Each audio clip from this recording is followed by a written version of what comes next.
Hi, everybody. Welcome to the Red Lettuce. I'm your host, Eric Unger, and I'm joined by my co-hosts, Fox and Ryan. Ryan is our newest co-host. So, Ryan, why don't you introduce yourself to people who might not have seen our previous video with you, which we did about pink washing a month back, and let people know where they can find your work. Yeah, my name's Ryan. I'm located in Los Angeles.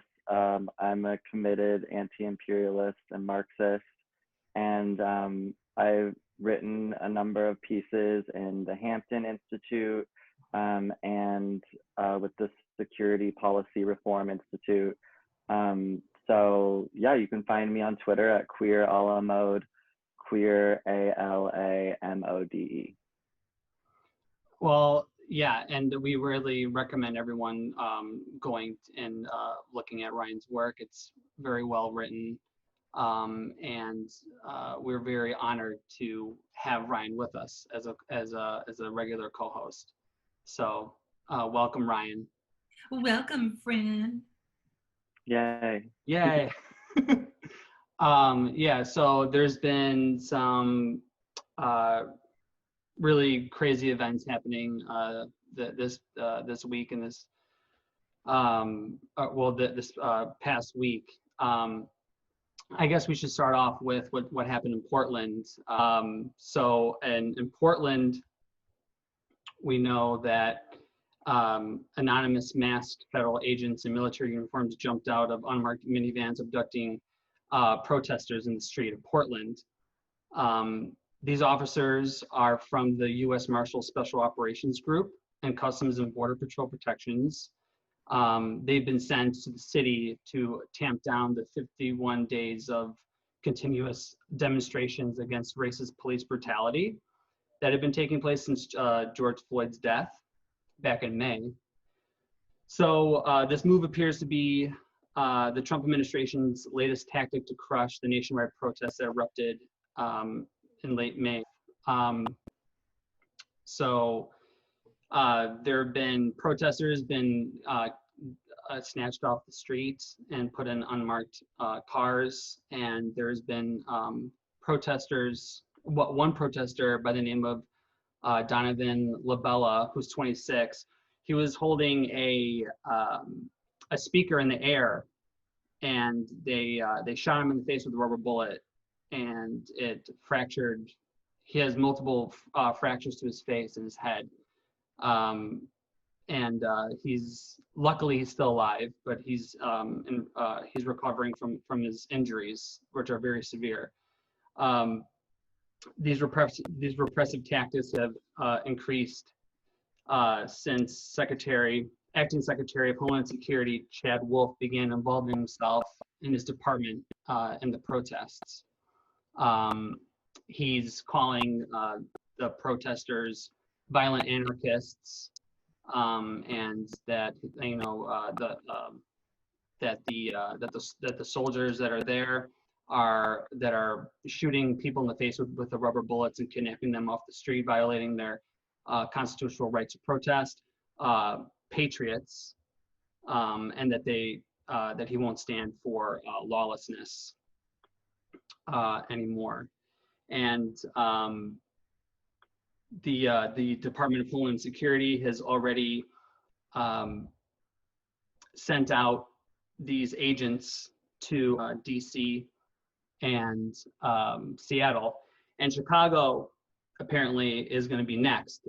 Chicago is going to have apparently 150 federal agents come here and terrorize the citizens that are protesting the same thing. You know, there are people in Chicago, protesters in Chicago have been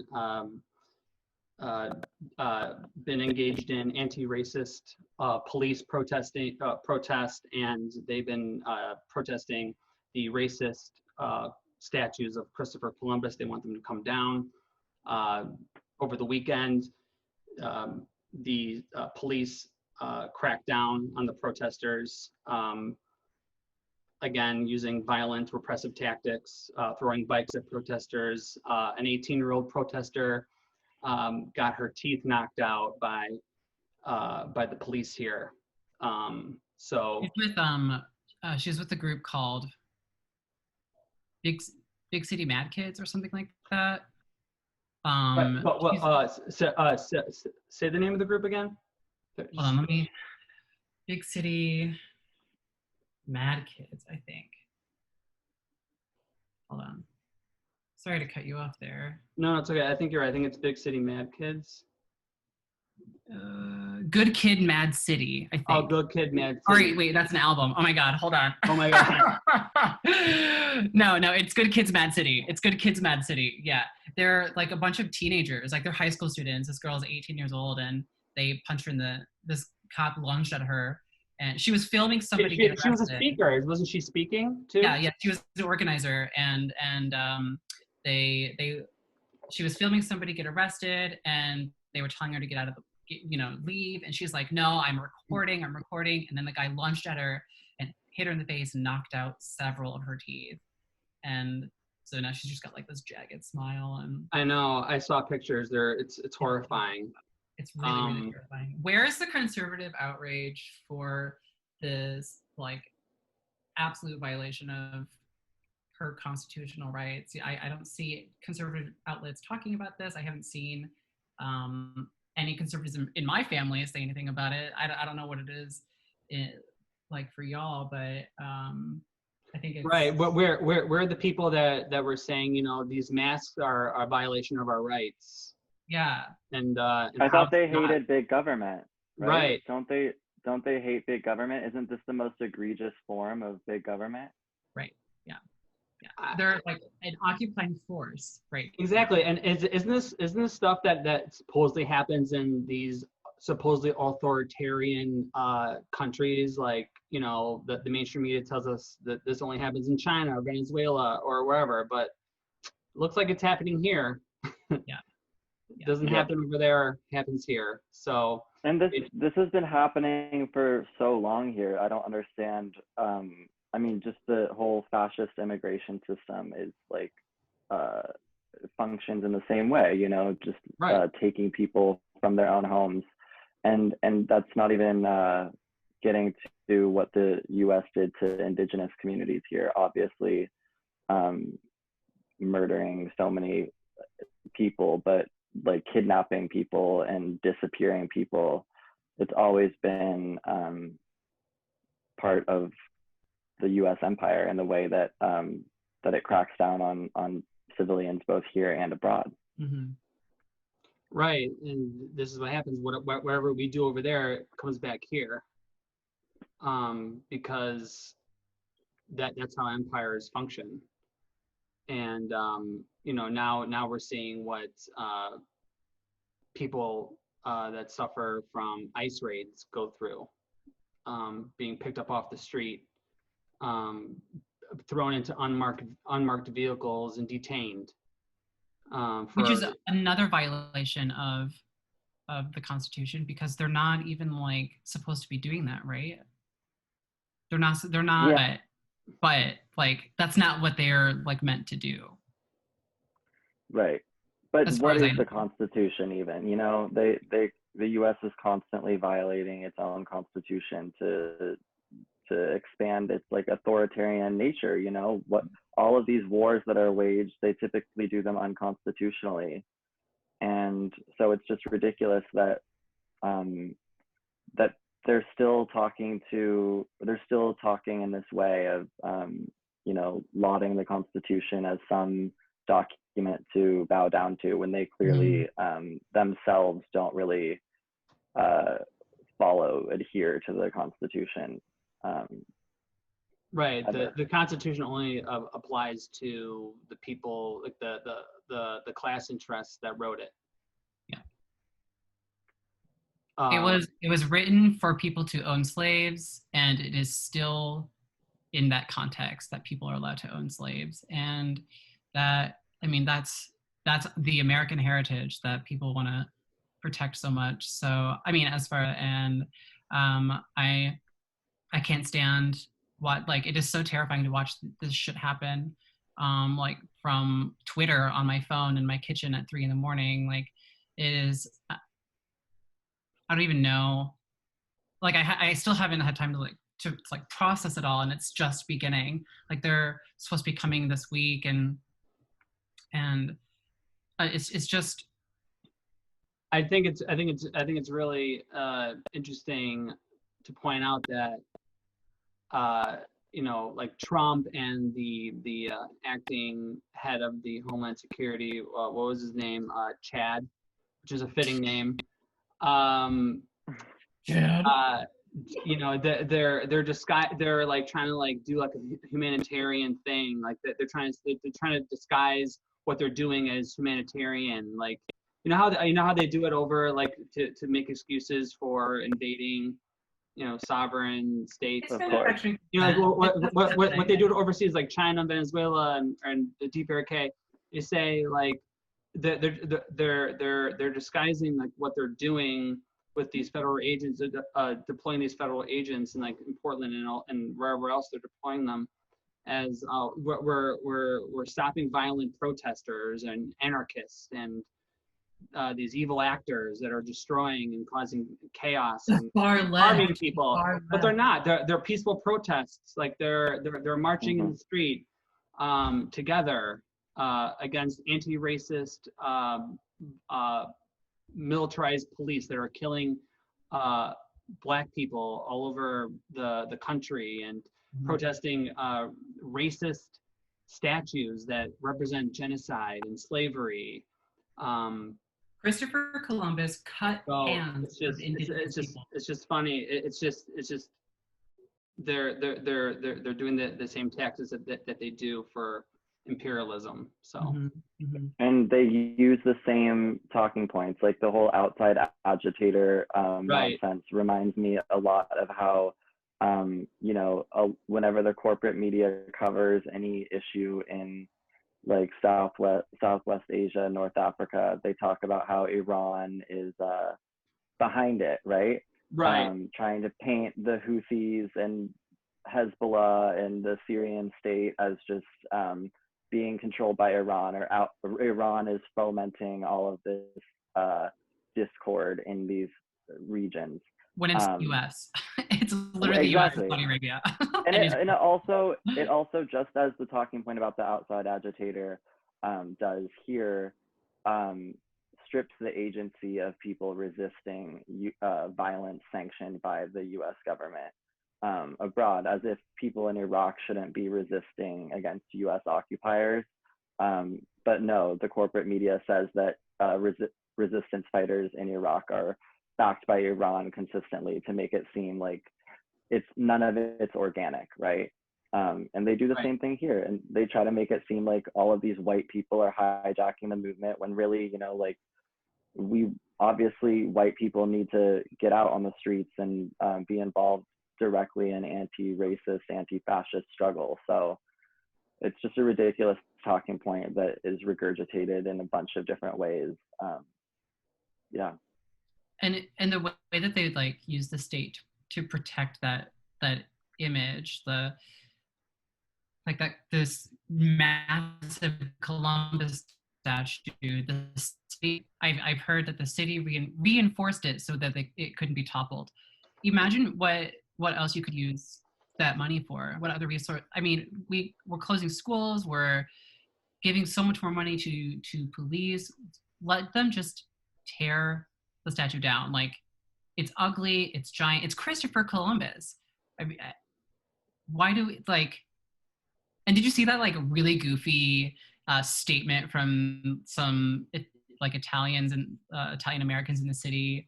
It was just so cringeworthy and so horrible. I didn't see that. No. Oh my god! Hold on. We're gonna watch this shit. Hold on. The Italian American is tired of getting pushed around and insulted every single day by this group of protesters that are almost look like they're taking over Chicago. Friday night in Grant Park, they're wearing no masks.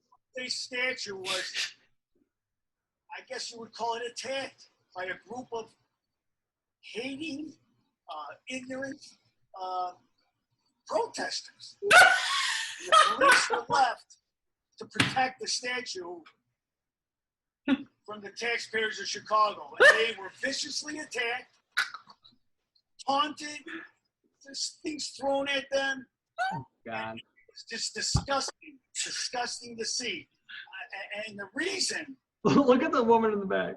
today, I was invited by Carlo, who's been protecting this statue for the last 5 weekends. We're here, the Italian Americans, to ask these protesters and people that are backing these protesters, what do you want? Why are you constantly picking on Columbus? Wow.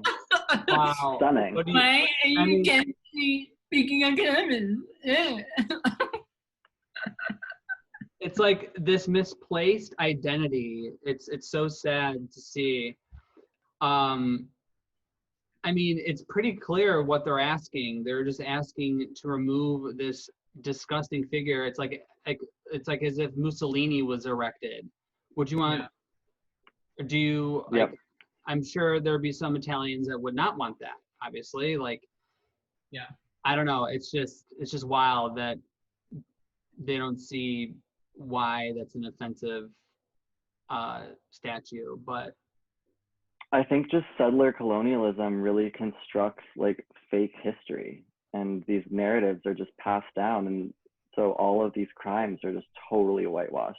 Like right. people just feel like there's so much distance between them and these heinous crimes when really there's none, because settler colonialism wasn't an event. It's, you know, like a structure. And so people need to realize that, yeah, like by keeping these statues up, you're legitimizing this fake history that is like genocidal. And what's written in like these school textbooks that people read about Columbus discovering America is a lie. And it totally whitewashes his heinous crimes that he's committed. The scores of indigenous people that were murdered by him for resources. So it's just He literally cut off hands of indigenous people. because they didn't get their quotas or Right. the gold or whatever. It's just Disgusting. Why did the there's an Italian Americans group on Twitter that I started following recently, and they were like appalled that this guy was saying this shit. So there's Italian American discourse happening to follow. If you need something to do during quarantine on Twitter, you can look at that because it's pretty entertaining. But it's nice to see that like community members are like Italian community members are saying that the statue should go, and but it's just so silly that these Italian Americans who would flee to the suburbs after segregation ended would be complaining about this statue. And it's almost like the only legacy like Italians have is a legacy of empire that they're really trying to hold on to sometimes, and like they're just really mad that the Roman Empire is gone. They're just Right. mad. They're just mad. These people probably would have voted for Mussolini. They'd probably love to see Mussolini's statue. Yeah. I don't know. yeah, I don't know. Like the person we just saw definitely. Oh And yeah. I think you know a lot of people would say like, well, this is just all because of Trump. Like if we had a different, you know, if we had a Democrat in office, this wouldn't happen. But let's remember that, you know, Obama's and I think it was like what 2011, 2012, his NDAA Act allowed this to happen, where people can be detained by the military, and also the Patriot Act allows the military to detain and arrest anyone in the U.S., you know, wherever, inside or outside, if they're deemed a terrorist. And that could be anything. You could be someone who rescues animals from a one of those animal ag farms and be deemed a terrorist and held without trial. So fascism in America has always existed ever since its inception. So this isn't just because of Trump. Trump is just a symptom of the problem. He's, amping it up, but if Trump just goes away, that doesn't solve the problem. There's a systemic issue here, and it's capitalism and imperialism. So, and if you look at Joe Biden's Twitter, there's nothing about what's going on in Portland. He's like whoever's running that shit, they're just they're letting Trump do the dirty work for them because they're not really mad about this. I think it'll be really interesting when Joe Biden finally speaks out against it, if he ever does, because I just do not, because ideologically, Joe Biden and Trump are very, very much the same to me. And I get a lot of heat from that from some of my friends, but that's what I think. That's how I see it. I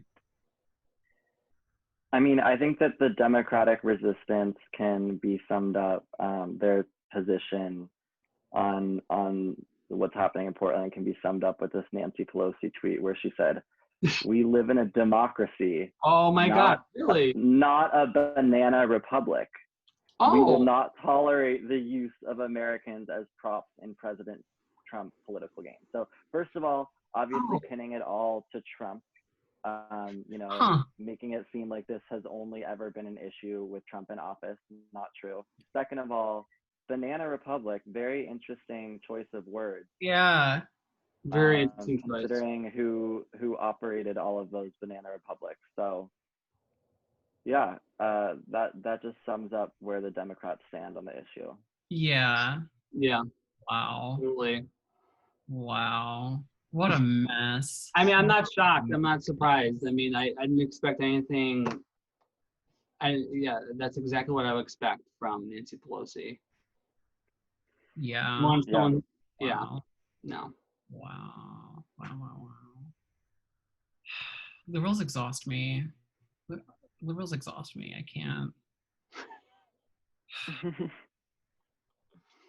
They say shit like that. They push forth ISIS propaganda on behalf of the United States. They're part of this manufacturing consent machine that I just find so exhausting. I shut Facebook off and I limited my internet consumption because it is just so stressful to just sit in my kitchen in my office and just watch this bullshit happening. Oh, I also should point out that the president of the Chicago Police Union wrote a letter asking Trump to bring in the federal agents. So nice. Say that again? The president of the Chicago Police Union wrote a letter to Trump asking him to bring in the federal agents. Surprise, surprise. Yeah, I saw that. Yeah, I saw that. That was the second thing I saw this morning was that letter, and I was like, yeah, ACAB for sure. You think that Chicago police will be able to handle it because they get so much fucking money? They get so much money. Right. I think LA gets what do your city, the cops get 40% of the city budget? Oh, it was going to be 53%. Oh my God. So yeah, the LAPD operates a fleet of 19 helicopters that fly over the city every single day. My roommate and I can hear the helicopters sometimes at 2 or 3 a.m. when we're just watching a movie. So Wow. they're always flying around surveilling us. So that is so yeah, it's fucking awful. That is so and fucking frustrating. Oh, you don't live in a are, police state. That's a democracy. That's freedom you hear. Yeah, It's a freedom bird. It's a freedom bird you hear in the air. We could be spending that money on housing because LA has a horrible crisis with the amount of unhoused people. I feel like I'm constantly stepping over people who are I don't know if they're alive or dead, and that's just a day in the life in LA. Meanwhile, the city is dumping all of these resources into the police department, who then go on to terrorize these unhoused people. And yeah, it's disgusting that this is how capitalism deals with the crises that it creates, you know. We move on to the next topic. I think Yeah. so. Yeah. Okay, which Ryan, do you want to do the whatchamacallit? I'd love to. Go So, off, Ryan. We're ready. Speaking of annoying liberals, yeah, exactly. So on July 7th, Harper's Magazine published a letter titled A Letter on Justice and Open Debate. It's really blatantly an attack on the left. It reads that, quote, "The forces of illiberalism are gaining strength throughout the world and have a powerful ally in Donald Trump, who represents a real threat to democracy. But resistance must not be allowed to harden into its own brand of dogma or coercion, which right-wing demagogues are already exploiting. The democratic inclusion we want can be achieved only if we speak out against the intolerant climate that has set in on all sides." So on all sides is really the message that it's just a classic case of liberals honestly apologizing for fascists in the sense that this is clearly, I mean, how many of these people, if we just go through, are like war criminals, the people who've signed on, and their issue isn't actually, promoting the destruction of human rights abroad or violating international law, but they actually just want to shut down the left and people who challenge them and people who call out their bullshit, which is exactly what the people who signed on to the letter, and there were many people signed on for. So David Frum, for instance, signed on, who was a cheerleader for the invasion of Iraq, which killed and displaced millions of Iraqis. And Frum, talking about his support for the Iraq War, in hindsight said, "To cite a painful personal experience, during the decision-making about the Iraq War, I was powerfully swayed by the fact that the proposed invasion of Iraq was supported by those who had been most right about the Cold War and was most bitterly opposed by those who had been wrongest about the Cold War. wow. But in the end, it is not teams that matter, it is results." And he also said that the US, quote, "could have delivered better success in Iraq, and that the US could have replaced Saddam Hussein with a, quote, more humane and peaceful leader." So really, he also, We created him. The intelligence community, the CIA, they put him in power. What are you talking about? Like, he's crazy. I mean, he's saying that they could have replaced Saddam with a more humane leader, but like, when has that ever been the case? When has the leader that the US installed after the regime change operation been less violent than the one before? And it's just obvious that David Frum doesn't actually oppose the war on like principles, on the basis of principles, but actually just the strategy was flawed, you know? And he could have delivered better success. The paperwork wasn't filled out right. Exactly. Exactly. So Wrong dictator. that's one person who signed on. Another warmonger, neocon warmonger, Francis Fukuyama, who signed the Project for a New American Century letter, Rebuilding America's Defenses in 2000, which basically laid the groundwork for the war on terror. And then Steven Pinker signed on to the letter. He's a huge supporter of free market capitalism and an author of Bill Gates's favorite book, Enlightenment Now, in which Pinker claims that economic inequality is, quote, not itself a dimension of human well-being, and cites basically a study that finds that inequality is not linked to unhappiness.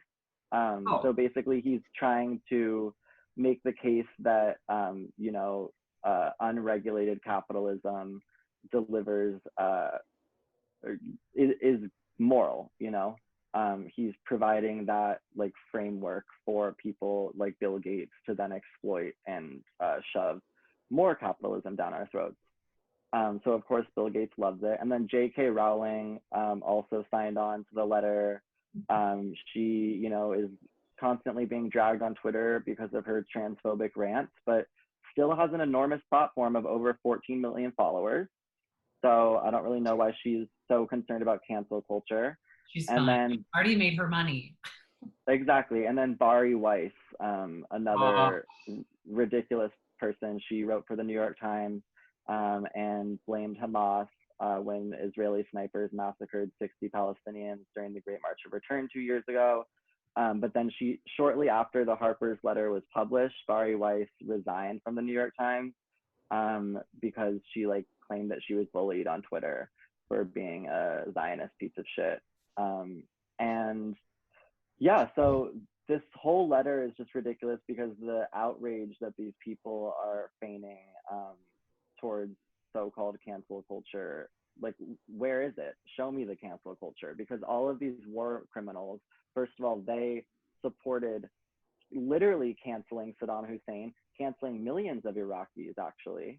You know, J.K. Rowling like dehumanizes trans people on a regular basis. Like, to her 14 million followers. Bari Weiss was literally employed by the New York Times. Like, I just don't understand why or how these people can continue to whine about something that obviously hasn't affected them. And it's just clearly an attack on the left because they don't want to be held accountable by people who see through their transphobia or see through their shilling for the US empire or whatever, you know? They don't have any issue with people who prop up the empire having platforms. And they didn't have an issue when Tom Cotton posted that horrible op-ed in the New York Times a month ago about like calling in the troops to American cities. That's what they want. They want more dialogue where they can platform people like that, but then silence the left. Bari Weiss herself in college at Columbia actually was known for trying to get Palestinian professors fired.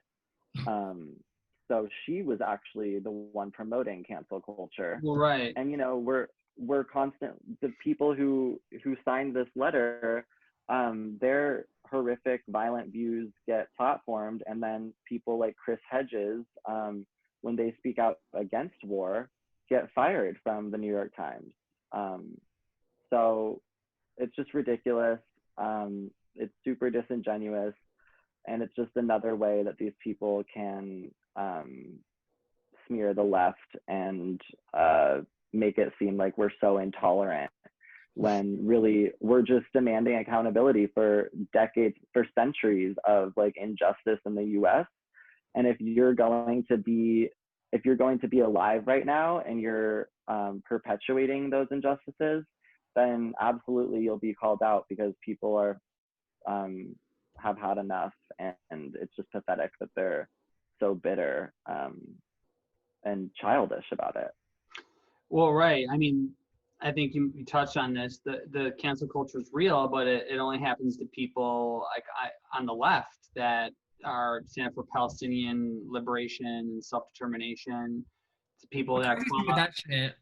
Yeah, it's people, the anti-war voices. It's you don't see, you know, Michael Parenti going on any programs, any mainstream programs or platforms to talk about U.S. empire, imperialism, or capitalism, and the ruling elites and class war. You don't see you know, Silicon Valley people that own and operate our social media pages, our websites like Facebook and Twitter, Instagram, Grindr. Like, you know, you got canceled off of Grindr for having a Palestinian flag as your profile picture. You know, people who stand for DPRK, the people that, you know, stand for China. So those people are the ones that get kicked off or canceled from social media. Oh, absolutely. I mean, we have seen like Telesur and Venezuela Analysis be taken down, and actually the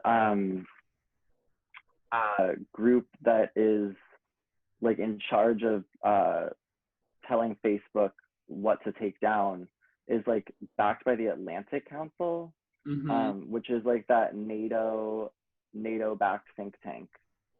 So yeah, of course, anyone who doesn't toe the imperialist line will be censored, and it's just horrifying that this has happened to so many people. I know this one English language reporter in Bolivia named Ali Vargas got taken down. He's literally the only English language like left-wing reporter, anti-coup journalist who I've seen on Twitter. And his page was taken down a couple of weeks ago, and it's like, that's literally how I'm getting all of my information on Bolivia, and how a lot of people are. So yeah, it's just so disturbing that we're living through this moment where the left is actively being censored and quote unquote canceled, but then we're being the elites who actually have platforms are whining about this non-existent cancel culture. Didn't Noam Chomsky also sign that letter? Yeah, he did. Interestingly enough. So that's I forgot to mention that. Did a 180 there, huh? Daddy manufacturing consent. He literally wrote the book on like seeing through this bullshit, and now he's like signing on to. It's probably because he got like called out for like supporting the fucking U.S. intervention in Syria or something. You know, it's just ridiculous. These people can't take criticism, and once they are criticized, their most like reactionary instincts come out. So it's just frustrating to see leaders of like libertarian socialism or anarchism, like on one hand they're saying, oh, no US intervention, but then on the other hand they're like still pushing forth the US narrative that is kind of a lie usually. All these articles just get published, and it's like sources say, and anybody who like raises, you know, they're like, what's this? This doesn't make sense to me. Let me look into this. And then they have questions, and then suddenly they're like a tanky, and they get called down, and like, I don't know. It's annoying. It's annoying to like see shit like imperialism, or like all the stuff that happened in Bolivia. I remember when that was. I had a few days off, so I was like glued to my computer, just watching everything as it happened, and I was like live sharing things on Facebook, and like a few people kept commenting on that stuff, and they were saying like, "Oh, but the elections were fraudulent," and it's like, how do you know that? Like, how do you know that? This is like happening right now. There's been no formal there's been no third-party independent investigation into the election, and the New York Times just came out with an article, like a month ago, saying that actually CEPR, the Center for Economic and Policy Research, their report was correct that there wasn't electoral fraud. So you said that there wasn't. There was no electoral fraud, and Avo's win was legitimate, and like that's just so infuriating because. But they always like, do it. The damage has already been done. Right. The damage has already been done. They do it after the fact. The military coup regime has already been installed. Indigenous people have already been massacred, and we're still and the blood is on these corporate media's hands. Like they did this. They legitimized it.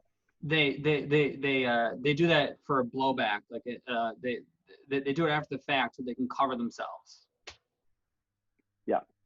So and also that organization that was monitoring the election is based in Washington, D.C. Of course. I mean, it was the OAS, right? The organization. Yeah. I mean, they've been involved in so many coups and regime change operations in Latin America. So yeah, I mean, when people say that the OAS orchestrated it, it's basically like the U.S. Because the U.S. has such a huge influence on the OAS. It was like even like the election hadn't even been called, I remember. And the US was like, oh, we know that there's election fraud here. And that's what, like, this is a liberal tactic, right? They're like, oh, our elections were tampered with, or, oh, the elections were tampered with, and this government's illegitimate, so we've got to do something about it. And I mean, that's all that Russiagate was. Yeah, That's speaking of all Russiagate, yeah, I mean, like Russiagate, like people that have been calling it out, that have been pointing out how big of a conspiracy theory and just a big lie that it always was. Like they get canceled. They don't get brought on Oh yeah. any mainstream platform at all. And if they do, it's like for a few moments, and then they then that's it. But they pretty much are blacklisted, or they're kept out of the discussion. Or if you run for president and you have some semblance of this conversation, they make it seem like you're fringe politics, and then they do everything they can to keep you off. Well, right, and I think Russiagate kind of kicked this all off, don't you think? Yeah, it absolutely did, because I mean, there was after the Hillary Clinton's loss in 2016, there was I mean, they'd already been pushing for more tension, like increased tensions with Russia, but the director of national intelligence, I think, put out a report that listed all of these left-wing media outlets, Right, yeah. independent alternative media outlets like Counterpunch and Consortium News, and they said that Abby Martin was fomenting radical discontent. Yeah, her breaking the stat, which was like in 2014. For reporting on fracking. So this is, they, and I think that there's also like the Syrian war kind of played into these things too, just because Russia's active, and anyone who opposes U.S. intervention in Syria, they are not only smeared as an Assadist, but they're smeared as like a Russian stooge. Yeah. And if you challenge U.S. imperialism, then you are towing the Kremlin line. So it's just this ridiculous narrative where you're accused of being some sort of Russian puppet just if you question the national security state. You're accused of being foreign. Like you're accused of being foreign or un-American. Yeah. Right. It's a new McCarthyism. It's like the whole new red baiting, red scare, but without, Russia is not that anymore. It's not extremely Soviet. Yeah, it's extremely xenophobic, and right. And this is like the left-wing racism that people don't want to talk. And when I say left, I mean liberal, like capitalist, so like liberals, right? And even some people on, like some actual socialists and communists, like I know that they just, and anarchists too, they just buy this line, this their consent is manufactured, and they just push forces this narrative, and they don't. Howie Hawkins believes this shit. The Green Party candidate. I don't know how the Green Party can go from Jill Stein to Howie Hawkins. I know it's anyway, but it's just massively disappointing to see a lot of like people I know pushing this xenophobic narrative that, oh, Russia interfered with our elections, when it was our own election process that put Donald Trump in office. We're the only country in the world where the loser wins. Yeah. Like, let's think about that for a minute. But Bolivia's elections. Oh, right. Over there, the winner actually wins. That's not how it works.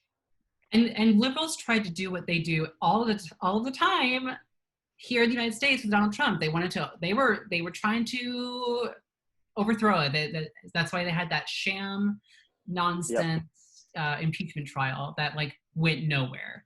Like we said it was going to happen. We said, oh, that's going to be nothing. And people were like, oh, well, if they don't do anything, then they look bad. And it's just like, they are bad. They're bad. They're terrible. They're terrible. They're terrible. They're bad. Liberals bad. Are liberals bad? Yeah. Yeah, they totally paved the way for fascism all the time. They always side with fascists. When they have to choose between siding with socialists or communists, they always choose the fascists. Yeah. Bernie killed Rosa. Dead. Bernie killed Rosa. Because Bernie Sanders can eat my entire ass for this shit he's pulling with Joe Biden. I swear to God, my friend Joe Biden. My friend Joe Biden. No wonder Elizabeth Warren didn't drop out and endorse her ass, because you are a sneaky snake. Yes, a sneaky snake. A two-faced tarantula, if you will. A two-faced tarantula. Like, who were you running for president for this entire time? Bernard? Why are you doing this? I know. And why did Why he are drop you- out? Why did he drop out earlier than he did last time? Like, Exactly. especially when we're in the middle of a pandemic and we obviously need universal health care. He's a sheepdog. He's a sheepdog. Sheepdog. Yeah. That's all he is. He is. Counterinsurgency, sheepdog. I mean, he's our Howard Dean. He's the new Howard Dean. Yep. It's really unfortunate, because we were like, for the first time, I know a lot of us were like hoping, like we had something and someone to believe in, and everybody disappointed me. Everybody pulled some type of bullshit that just made me so bitter and so mad. Like, how dare all of you just like, I know that you all want to be president, but it's really just not about you. Like, you need to. Whatever, what we know now, for sure, Lenin was right. We can never trust an imperialist, and no matter what form they take. They can't be trusted. They're opportunists, and that's what Bernie is an example of what Lenin is talking about. He's an opportunist, and he'll always side with the empire. Yeah. Yep. Speaking of empire, let's talk about what's going on with Saudi Arabia.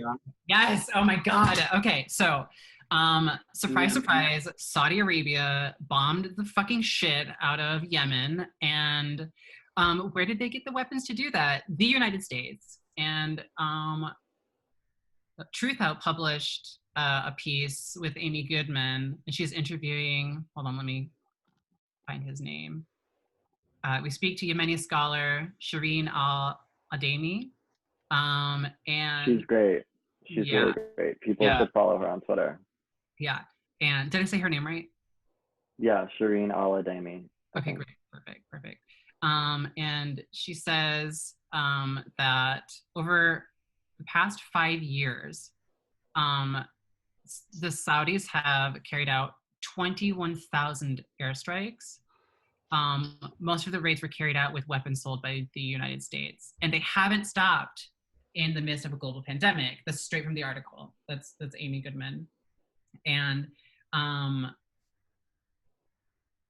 so they want to be able to like continue trading oil through that strait between Yemen and the Horn of Africa, and so that's like a really, really crucial spot right now. That's a hot spot for U.S. imperialism, and the only person to really talk about stuff was Uncle Bernie, and now he's siding with Joe Biden, who helped make this shit happen. And happened under Obama. Yeah, and it's just so absolutely frustrating, because we keep, we're the largest exporter of these weapons. We're the largest exporter of oil now, and there's a reason for that. It's because Nixon made this deal with the Saudi Arabian monarchy that they would trade oil in US dollar if we would sell them weapons and provide defense for them. So in order to secure that oil monopoly, we overthrow all these governments in Latin America. Like Venezuela, like we choke their economy because of oil. And everybody secretly also knows that these wars are all about oil, but they like don't want to read too much into it, because especially liberals, because then they see that their like favorites like Nancy Pelosi are like all about this. all about giving. Hillary Clinton's emails showed that she knew, the Obama administration knew that they were using, that Saudi Arabia was giving weapons to ISIS. And we do this every time. We radicalize the extremists to fight communism or the Soviet Union or anybody who wants to nationalize their oil now and benefit their country on their own oil sales. We radicalize these people, and then they leave massive terror behind them. And like, we cannot get rid of the Taliban. And what are we going to do there? What are we going to do there? Saudi Arabia is spreading their Wahhabist ideology. Liberals will call that Islamophobic, and then they'll share shit like this Uyghur separatist stuff from China, and they don't understand that they're supporting, they're sharing, they're giving legitimacy to groups like Al-Qaeda. They do this all the time, and they don't want to confront that. They don't want to confront that. And it is so exhausting. And I mean, Yemenis are really going through it. In this Truth Out article, they talk about COVID, and like the Yemeni healthcare system is absolutely overwhelmed. Almost 60% of the country doesn't have clean water. So they can't like wash their hands, they can't wash their face, they can't clean themselves. And there's a reason for that. And that's because Saudi Arabia wants to control the region so that they can safely export oil. And the United States is helping them do that by pushing a massive genocide campaign against Yemenis and Palestinians. And it's so easy to manufacture consent for this because we vilify Iran every step of the way. And you don't have to like unconditionally support the Iranian government in order to be able to call this shit out and say that, well, Iran is fighting imperialism. Like this is what we have to work with. This is who's doing that work, unfortunately. And so when Yemen attacked Saudi Arabia's largest oil field, or oil company, like the United States was kind of panicking, and they were like, oh, we know Iran did this, and we've got to punish them. And liberals were so ready. But there's no evidence. There's no evidence at all. Right. Again, yeah, there doesn't have to be. there doesn't have to be because they have successfully manufactured consent for this shit for forever. Like it's never going to go until the American empire dissolves and we have our own Nuremberg trials. Like it's never going to stop. And that's how we feel about it. It's super devastating because Yemen is the poorest country in the region, and the U.S. obviously is the most powerful empire ever, and Saudi Arabia is the richest country in the region, and all of the other Gulf monarchies that are also like the UAE is helping commit this genocide, and obviously they are way richer than Yemen is, and some stats about Yemen during coronavirus is that there's nearly 30% death rates from COVID in Yemen. So if it spreads even more, I mean, it's just a nightmare scenario, considering that 80% of Yemen is immunocompromised because they're hungry. And then half of the hospitals in Yemen have been bombed. The other half are running at 10% capacity. And it's nearly impossible to get fuel to run generators, water pumps, and ventilators. And even if they had fuel to run those things, there are only 300 ventilators in a country of 30 million people because this genocidal blockade, it's not only the bombing campaign, but it's also the blockade. Right. Just like Gaza. Yeah. So basically everything that we have invaded and overthrown entire governments for, right? We have literally overthrown governments and killed their leaders for that shit. bombing hospitals. Yeah. Didn't Syria bomb a hospital? And we were like, oh, we've got to drop a massive bomb on them.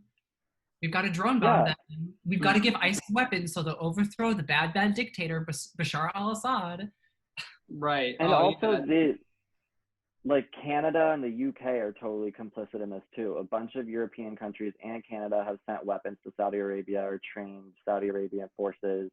And it's just devastating because these are all like imperialist powers, Western powers. And then they're linking up with like the regional powers in the area, and they're just committing a genocide against the poorest people in the whole region. Yeah. And they don't like Russia because it has like their own plans for an oil pipeline. But the US and Saudi Arabia have plans to put an oil pipeline through Turkey. And that's why they're so friendly with these terrorist groups, because if Russia gets their pipeline with Syria, then we can't, the West can't have an oil monopoly, and there goes the value of the dollar, it totally crashes, and the US has no economy. And it's also really crazy to point out that, Yemen is like, I think there's a little over 28 million people that live there. 20 million of them are food insecure. Yeah. It's just, and all these the people that are the doctors and the healthcare workers there, it's all volunteer. Like they're not getting paid. It's just really devastating. There's millions in these like refugee camps as well, and there's no clean water. There's no way to clean yourself or social distance during this pandemic. So like, it's just this is just genocide on like a unthinkable scale. Yeah. Yep. And I've seen more and more people post things to Instagram, stories that are breaking down the humanitarian crisis in Yemen. And none of them actually identify the US or Saudi Arabia as the perpetrator. They just say, there's people starving in Yemen. And It's just so cartoonish. Typical liberal framing. Yeah, totally zap out all of the context. Right. There's no why or how this is happening. It just is. And oh, look at this horrible problem. The U.S. has to do something about it, but they don't know that the U.S. is already doing something about it, and they're causing it. Yeah, they're causing it. Exactly. Like we tried to do that, pull that, like we didn't we tighten sanctions on Iran too? Yeah, during the pandemic. During this pandemic, like we made it harder for them to get resources to fight COVID. Right. And while the U.S. was sanctioning the world, the so-called evil actors or the troika of tyrannies are distributing aid all over the world. We got China. We have all the socialist countries like China, Venezuela, Cuba. And then, we're just sanctioning the world. It just really just shows, sanctioning the world. The U.S. is the purveyor of violence and terrorism. Of course, they placed a $15 million bounty on the head of Maduro during the pandemic. They tightened sanctions on Iran, Syria, and Venezuela. They set fire to Syrian wheat fields and continued to loot Syrian oil. They bombed Iraq, blocked Cuba from receiving medical supplies that I think China sent to Cuba. It's just really, really absurd because, exactly. All of the so-called enemy states are showing a lot more solidarity than the U.S., which is literally just continuing to spread death and destruction all around the world. Yeah, it's a death machine, and that's exactly what empires are. All right, you cool cats and kittens. Thank you so much for joining us at the Red Lotus and listening to all of my spicy hot takes. I am joined by my beautiful co-hosts Eric Unger and Ryan Wentz, and we look forward to seeing you next time. Hell yeah.